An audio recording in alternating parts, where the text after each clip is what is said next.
request that everybody stays calm at the current moment, for there is a zombie apocalypse currently happening on the West Coast. To stay inside, do not go out under any circumstances. If any zombies happen to get to your house, shoot them in the head or remove the head from the brain. I don't wanna go home today. You don't really wanna just go. The blue skies are telling me to go that way, yeah. I think Good day sa tanan. Ako si Sonia Heli. Ako ang founder, president sa Davao Animal Rescue Volunteers. Kining akong advocacy or ang akong compassion to animals nga nagsugod kog pamunit og mga stray puppies and stray dogs sa karsada nga makita nako. Naa nami sa mga around 2,000 plus ang among mga na-rescue na dogs, pero less lang ang cat kasi wala pa kami cat cage nga insakto.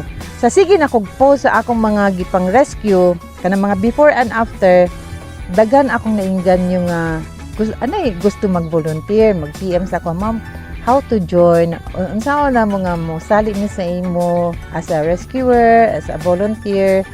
So medyo nagdaghan-daghan ang mga volunteers, mao to nga naka-decide ko nga ipa Securities and Exchange Commission register ang grupo. So mao to na register siya, na-approve siya last May of 2022. Nakita nila ang sincero nga pagtagad ug pagtabang sa Ateneo, dili lang sa katawhan nga nagkinahanglan og tabang, kundi pati sa atong mga kahayupan, kay lagi kini mga hayop na may kinabuhi.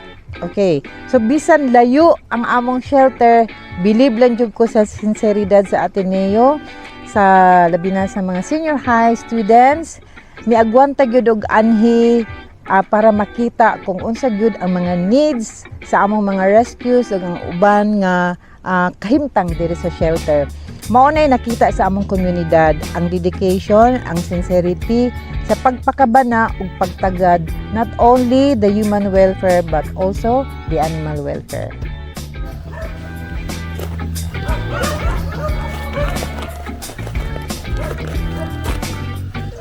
Busa dako kaayo og tabang ang partnership sa Ateneo, particularly ang ROP Office of Social Formation sa among komunidad, ang Animal Welfare Community.